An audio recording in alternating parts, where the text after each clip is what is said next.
നമസ്കാരം, big to ന്യൂസിലേക്ക് സ്വാഗതം. എക്സാലോജിക് CMRL ഇടപാടിലെ SFIO കുറ്റപത്രത്തിൽ വീണ ജോർജ് 11ാം പ്രതി. 13 പ്രതികളാണ് കുറ്റപത്രത്തിൽ ഉള്ളത്. CMRL MD ശശിധരൻ കർത്തിയാണ് 1ാം പ്രതി. എക്സാലോജിക്കും CMRLും ഉൾപ്പെടെ 5 കമ്പനികളാണ് പ്രതികളെന്ന് കുറ്റപത്രത്തിൽ പറയുന്നത്. 114 രേഖകളും 72 സാക്ഷികളുമാണ് കുറ്റപത്രത്തിൽ ഉൾപ്പെടുന്നത്.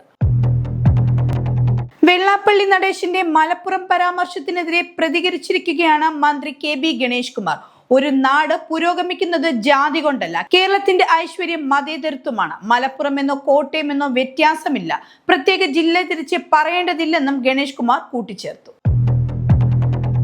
വിഴിഞ്ഞം തുറമുഖ വികസനത്തിന് VGF കരാർ ഒപ്പിട്ടു. വിഴിഞ്ഞം തുറമുഖത്തിന്റെ വികസനത്തിന് കേന്ദ്ര സർക്കാർ കേരളത്തിന് വായ്പയായി നൽകുന്ന 817 കോടി രൂപയുടെ VGF കരാറാണ് ഒപ്പിട്ടത്. 2 കരാറുകളിലാണ് കേരളത്തിനു വേണ്ടി ചീഫ് സെക്രട്ടറി ശാരദ മുരളീധരൻ ഒപ്പുവെച്ചത്. കേന്ദ്രവും പണം സ്വീകരിക്കുന്ന അദാനി വിഴിഞ്ഞം പോർട്ട് പ്രൈവറ്റ് ലിമിറ്റഡ് കമ്പനിയും ബാങ്ക് കൺസോർഷ്യമായുള്ള ത്രികക്ഷി തുറമുഖത്ത് നിന്നുള്ള വരുമാനത്തിന്റെ 20% ലാഭവിഹിതം കേന്ദ്ര സർക്കാരുമായി പങ്കിടാമെന്ന 2ാമത്തെ കരാറിലുമാണ് ഒപ്പുവെച്ചത്. ആലപ്പുഴ ഹൈബ്രിഡ് കഞ്ചാവ് കേസിൽ ഒരാൾ കൂടി അറസ്റ്റിലായി. നേരത്തെ അറസ്റ്റിലായ തസ്ലിമ സുൽത്താനയുടെ ഭർത്താവ് സുൽത്താനാണ് ഇപ്പോൾ പിടിയിലായിരിക്കുന്നത്. ചെന്നൈയിൽ വച്ചാണ് ഇയാളെ പിടികൂടിയത്. പോലീസിന്റെ അന്വേഷണത്തിൽ ചെന്നൈയിൽ ഇയാൾക്ക് മൊബൈൽ ഷോപ്പ് ഉണ്ടെന്നും ഇവിടേക്ക് സാധനങ്ങൾ എത്തിക്കുന്നതിനായി മലേഷ്യ അടക്കമുള്ള സ്ഥലങ്ങളിൽ സ്ഥിരം സന്ദർശിക്കാറുണ്ടെന്നും എക്സൈസ് കണ്ടെത്തിയിരുന്നു. ഇയാളാണ് ഹൈബ്രിഡ് കഞ്ചാവ് മലേഷ്യയിൽ നിന്നും എത്തിച്ചതെന്നാണ് എക്സൈസ് പറയുന്നത്. പ്രശാന്ത് IASന്റെ സസ്പെൻഷനുമായി ബന്ധപ്പെട്ട് മുഖ്യമന്ത്രിയുടെ ഇടപെടൽ. സസ്പെൻഷനിൽ തുടരുന്ന പ്രശാന്ത് IASന്റെ വിശദീകരണം നേരിട്ട് കേൾക്കാൻ മുഖ്യമന്ത്രി നിർദ്ദേശിച്ചു. ഇതിന്റെ ഭാഗമായി സെക്രട്ടറി നേരിട്ട് ഹിയറിംഗ് നടത്തും. അടുത്ത ആഴ്ച നേരിട്ട് ഹാജരാകാൻ പ്രശാന്തിന് നോട്ടീസ് നൽകിയിട്ടുണ്ട്. ട്രംപ് ഇന്ത്യക്ക് മേൽ ഏർപ്പെടുത്തിയ പകരച്ചുങ്കം ഇന്നു മുതൽ നിലവിൽ വന്നു. ഇന്ത്യ അടക്കം 86 രാജ്യങ്ങൾക്കാണ് US പ്രസിഡന്റ് ഡൊണാൾഡ് ട്രംപ് പകരത്തീരുവ ഇന്നു മുതൽ പ്രഖ്യാപിച്ചിരിക്കുന്നത്. US വ്യാപാര നിയമ വകുപ്പ് 301 പ്രകാരമുള്ള നടപടി ഇന്ത്യൻ സമയം 9:30 പ്രാബല്യത്തിൽ വരുമെന്നാണ് വൈറ്റ് ഹൗസ് അറിയിച്ചിരുന്നത്. ചൈനയ്ക്ക് മേൽ പുതിയ നിയമപ്രകാരം 14% പകരത്തീരുവയാണ് ട്രംപ് സർക്കാർ ചുമത്തിയിരിക്കുന്നത്. പുതിയ വഖഫ് നിയമം സംസ്ഥാനത്ത് നടപ്പിലാക്കില്ലെന്ന് പശ്ചിമ ബംഗാൾ മുഖ്യമന്ത്രി മമതാ ബാനർജി.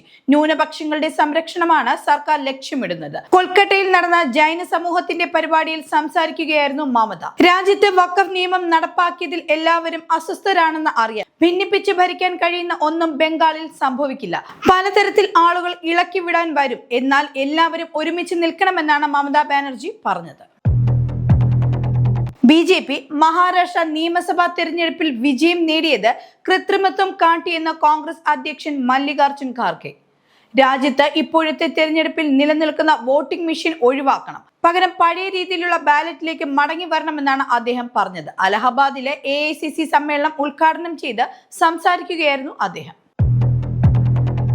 റിസർവ് ബാങ്ക് പലിശ നിരക്ക് കുറച്ചു. ഭവന വാഹന വായ്പകളുടെ പലിശ നിരക്കാണ് റിസർവ് ബാങ്ക് കുറച്ചിരിക്കുന്നത്. ഇന്ത്യൻ സമ്പദ് വ്യവസ്ഥയിൽ അമേരിക്ക ഏർപ്പെടുത്തിയ പകരച്ചുങ്കത്തിന്റെ ആശങ്ക നിലനിൽക്കുന്നതിന് ഇടെയാണ് സാമ്പത്തിക മേഖലയ്ക്ക് കൂടുതൽ ഉണർവ് പകർന്ന് റിസർവ് ബാങ്ക് വീണ്ടും മുഖ്യ പലിശ നിരക്ക് കുറച്ചിരിക്കുന്നത്. ഇതോടെ ഇപ്പോൾ റിപ്പോ നിരക്ക് 6% ആയിരിക്കുകയാണ്. വാഹന ഭവന വായ്പകളുടെ പലിശ ബാധ്യത കുറയ്ക്കാൻ ഇത് വളരെ സഹായകരമാകും. റിസർവ് ബാങ്ക് റിപ്പോ നിരക്ക് കുറയ്ക്കുന്നത് തുടർച്ചയായി ഇത് 2ാം തവണയാണ്. വിപണിയിലെ പണം ലഭ്യത വർദ്ധിപ്പിക്കാൻ ഇത് സഹായകമാകുമെന്നാണ് കരുതുന്നത്. നാവികസേനയ്ക്കായി ഫ്രാൻസിൽ നിന്ന് 64,000 കോടിയുടെ റഫാൽ യുദ്ധവിമാനങ്ങൾ വാങ്ങുന്നതിന് കേന്ദ്ര മന്ത്രിസഭാ സമിതിയുടെ അനുമതി. INS വിക്രമാദിത്യ, INS വിക്രാന്ത് എന്നിവയിൽ നിന്ന് പ്രവർത്തിക്കാവുന്ന 26 മെറൈൻ ഫൈറ്റർ ജെറ്റുകൾ വാങ്ങാനാണ് തീരുമാനം. ഇന്ത്യ ഫ്രാൻസ് സർക്കാരുകൾ തമ്മിലായിരിക്കും ഇടപാടെന്നും കേന്ദ്ര സർക്കാർ വൃത്തങ്ങളെ ഉദ്ധരിച്ച് ദേശീയ മാധ്യമങ്ങൾ റിപ്പോർട്ട് ചെയ്തു.